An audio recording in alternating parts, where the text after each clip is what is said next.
El tesoro de David, por Charles Haddon Spurgeon. Salmo número 2. No vamos a ir descaminados en nuestro sumario a este sublime salmo si lo llamamos el Salmo del Mesías del Príncipe, porque presenta como una visión maravillosa el tumulto o motín de los pueblos que se levantan contra el Señor ungido, el propósito decidido de Dios de exaltar a su propio Hijo y el reinado final de este Hijo sobre todos sus enemigos. Leámoslos con los ojos de la fe, contemplando como con un espejo el triunfo final de nuestro Señor Jesucristo sobre todos sus enemigos. Tenemos en los 3 primeros versículos una descripción del odio de la naturaleza humana contra del Cristo de Dios. No puede hacer mejor comentario sobre ello que el cántico apostólico de Hechos capítulo 4 versículos 27 y 28. Porque verdaderamente se aliaron en esta ciudad contra tu santo siervo Jesús, a quien ungiste Herodes y Poncio Pilato con los gentiles y el pueblo de Israel para hacer cuanto tu mano y tu designio habían predestinado que sucediera. Versículo número 1. ¿Por qué se amotinan las gentes y los pueblos piensan cosas vanas? El salmo empieza abruptamente con una interrogación airada, y con razón. No es para menos que asombrarse a la vista de las criaturas en actitud hostil en contra de Dios. Y esto es lo que deja atónito al salmista. Cosas vanas. En España hay 2 columnas monumentales que fueron erigidas en el pasado, en las cuales se haya escrito 1. A Diocleciano, Joviano, Maximiano, Herculeo, César Augusto, por haber extendido el imperio romano en el este y en el oeste, y por haber extinguido el nombre de los cristianos que trajo la ruina a la república. 2. A Diocleciano, Joviano, Maximiano, Herculeo, César Augusto, por haber adoptado a Galerio en el este, por haber abolido por todas partes la superstición de Cristo, por haber extendido el culto, con minúscula, a los dioses. Tenemos aquí un monumento erguido por el paganismo sobre la tumba de su enemigo vencido, pero en esto el pueblo se imagina cosas vanas. Ni en España ni en parte alguna puede señalarse la tumba del cristianismo. No existe, porque los vivos no tienen tumbas. Versículo número 2. Se levantan los reyes de la tierra con malicia decidida, se organizaron en oposición contra Dios. No era un alboroto y furia pasajeras, sino que era un odio profundo, porque habían resuelto de modo claro resistir al príncipe de paz. Y los príncipes conspiran juntamente contra el Señor y contra su ungido. Se preparan para su campaña de guerra con astucia, no con prisas e improvisación, sino de modo sistemático y deliberado. Hacen uso de todas las artes de guerra. Como Faraón, exclaman, los trataremos con astucia y prudencia. Ojalá que los hombres sirvieran a Dios con la mitad del cuidado y tesón con que sus enemigos atacan su reino astutamente. Los pecadores son sagaces en esto y los santos son lentos y torpes, dice Charles Haddon Spurgeon. Sobre el versículo número 2 comenta Henry Smith: ¿por qué se juntaron en armas en contra del Señor y en contra de su ungido? ¿Querían derramar su sangre? Sí, hicieron consejo, dice Mateo, y decidieron darle muerte. Tenían al demonio en su mente, que no se satisfacía sino con la muerte. ¿Y cómo se las ingeniaron? Dice, conspiraron juntamente contra él.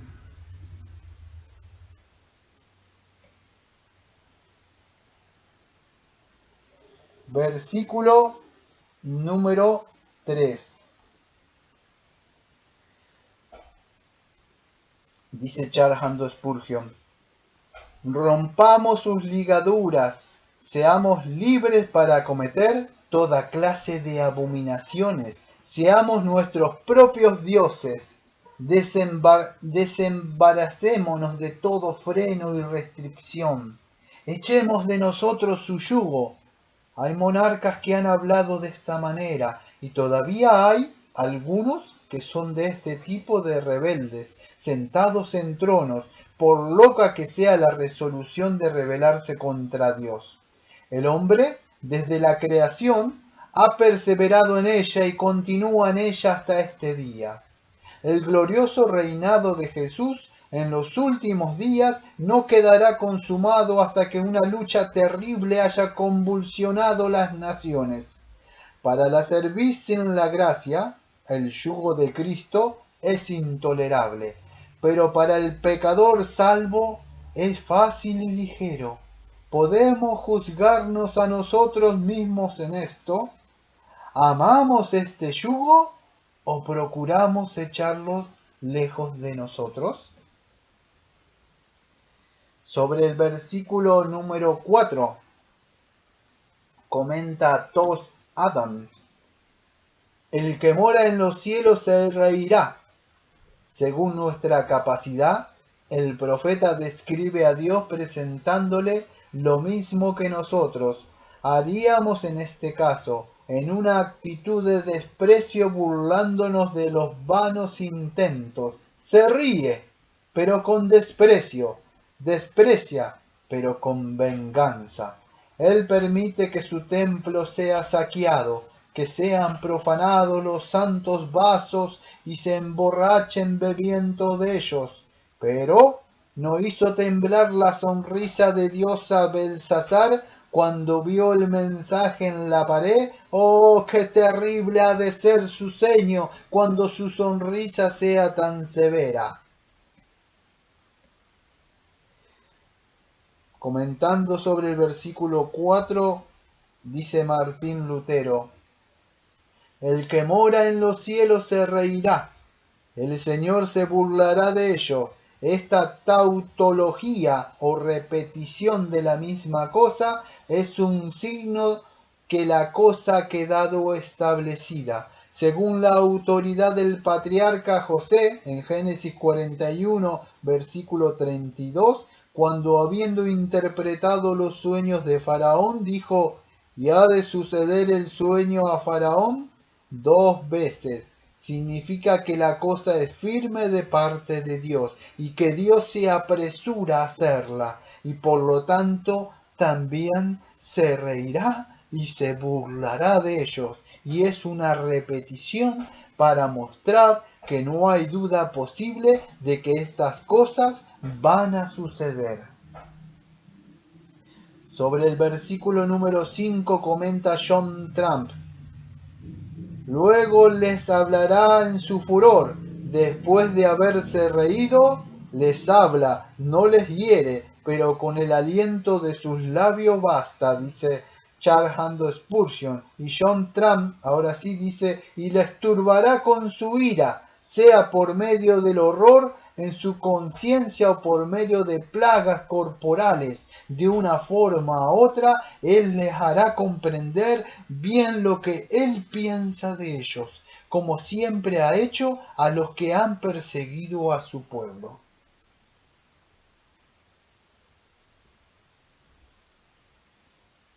Versículo del 5 al 9. Es fácil para Dios destruir a sus enemigos. De los 30 emperadores romanos, gobernadores de provincia y otras personas con cargos elevados, se distinguieron por su celo y malicia en perseguir a los cristianos primitivos. Uno de ellos se volvió loco después de cometer una crueldad terrible. A otro le dio muerte su propio hijo. Uno se volvió ciego. A otro se le salieron los ojos de la cabeza. Murió ahogado. Otro estrangulado. Uno murió en la cautividad abyecta. Otro cayó muerto, otro murió de una enfermedad asquerosa, de modo que sus médicos tuvieron que darle muerte porque no era posible resistir el hedor que llenaba la habitación. Dos se suicidaron, un tercero lo intentó, pero tuvo que pedir ayuda para poder hacerlo. 5 fueron asesinados por sus siervos u otros.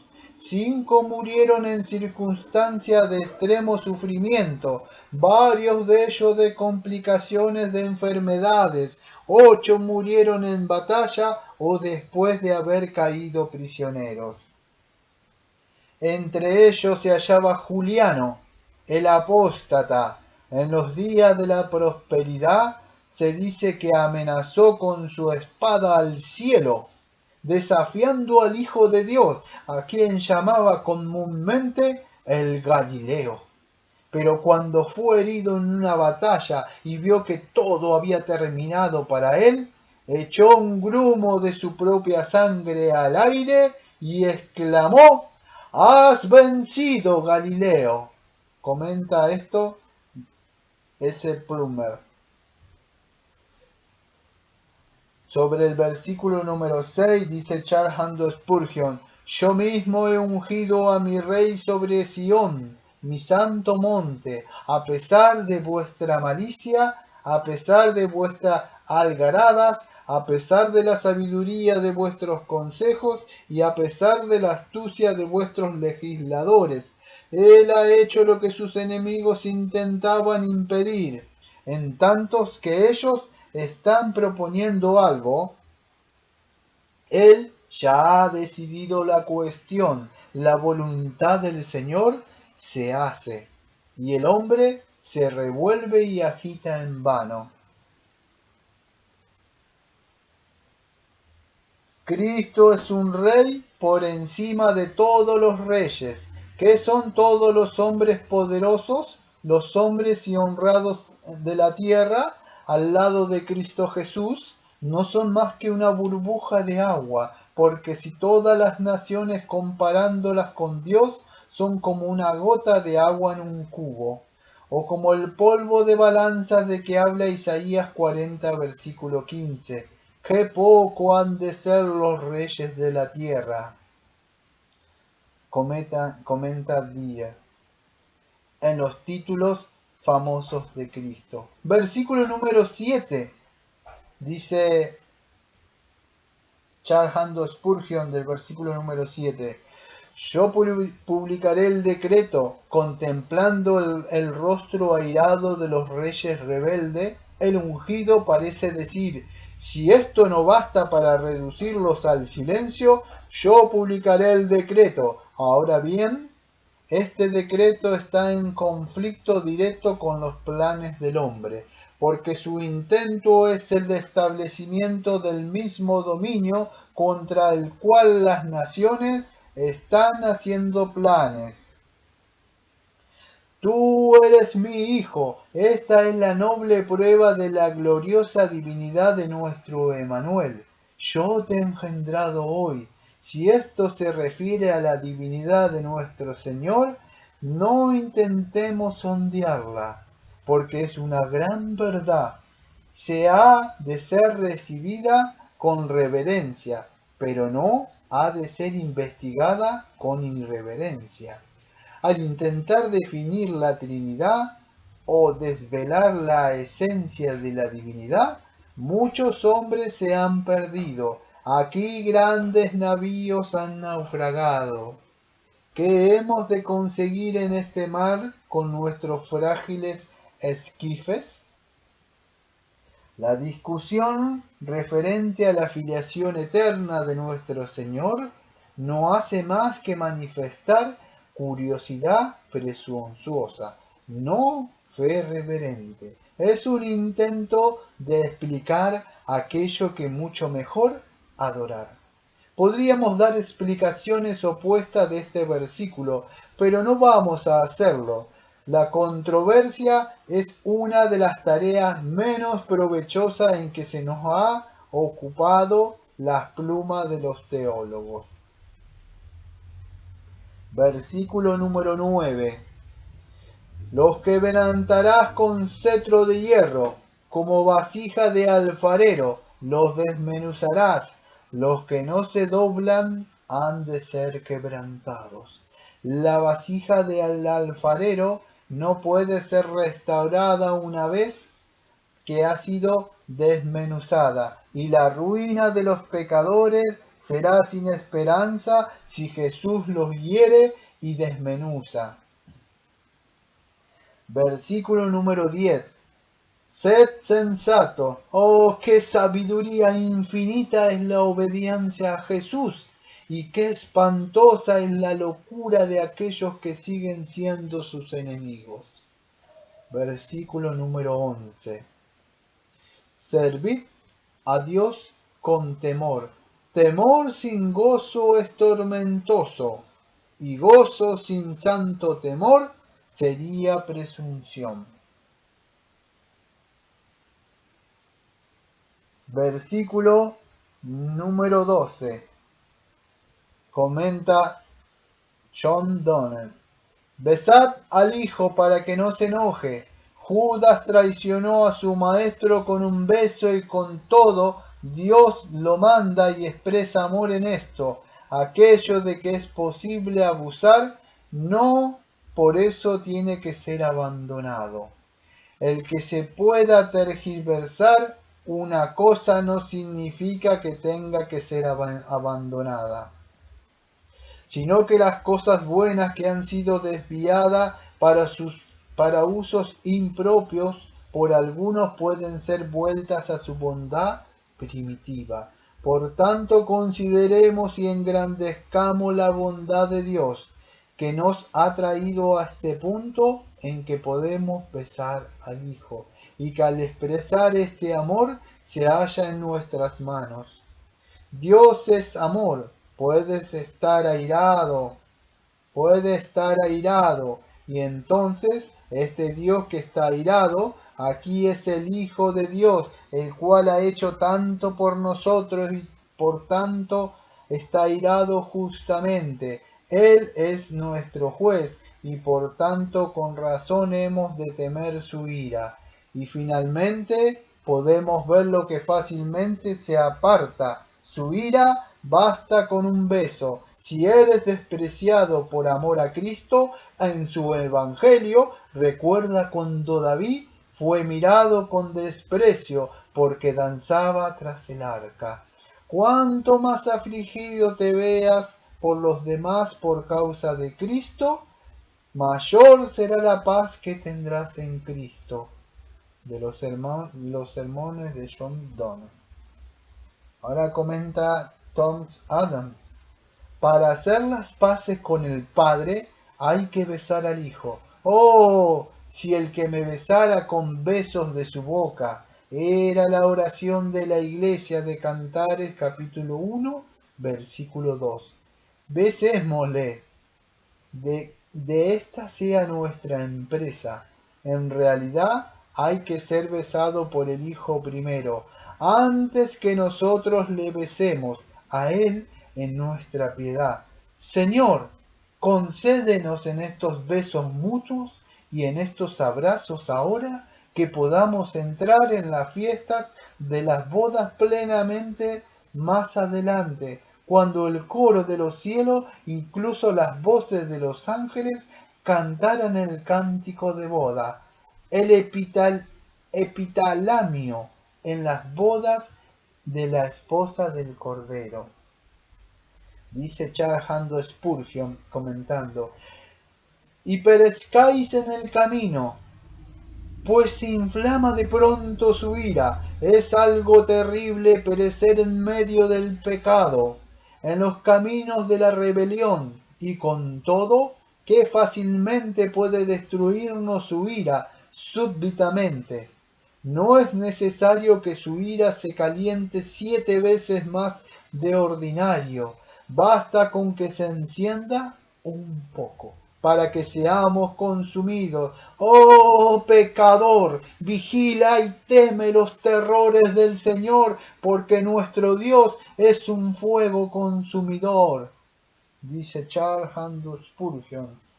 Comenta John Newton, la ira de Dios ha de ser indescriptible si se enciende plenamente, ya que la perdición puede sobrevenir con solo que se encienda un poco.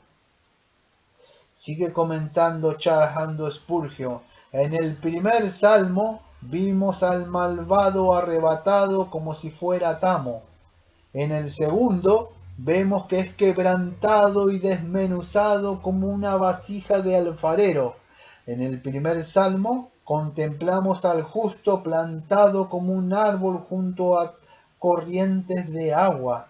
Y aquí contemplamos a Cristo, la cabeza ungida de los justos, hecho mejor que un árbol plantado junto a corrientes de agua, porque es hecho rey de todas las islas, y todos los paganos se inclinan a él y besan el polvo, en tanto que él mismo da su bendición a todos los que han puesto su confianza en él.